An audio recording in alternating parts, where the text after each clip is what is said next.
Video হচ্ছে করো। এই হচ্ছে ছোট গাছ, কমলা লেবু ভর্তি হয়ে আছে। দেখো একটা মেট্রোপলি গাছ।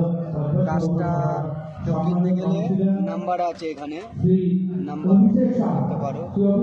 এই হচ্ছে একটুখানি দেখো গাছ আম ভর্তি হয়ে আছে। এই হচ্ছে সবেদা, এগুলো হচ্ছে ফার্স্ট 1 নম্বর গাছ হয়েছে। এদিকে সব আরো দামি দামি গাছ হয়ে আছে।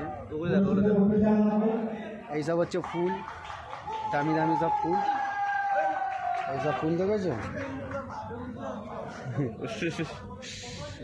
মেলা, এটা হচ্ছে মেলা, পুষ্পা মেলা ফুলের। সেখানে ফাংশন হচ্ছে, আর এখানটায় গাছ সব লাগানো আছে। এক একটা গাছ 10,000, 20,000 টাকা, 30,000 টাকা করে দাম। ঠিক আছে, এসব দামি দামি গাছে, টেট্টু গাছে হাজার হাজার ফল। দেখেছো?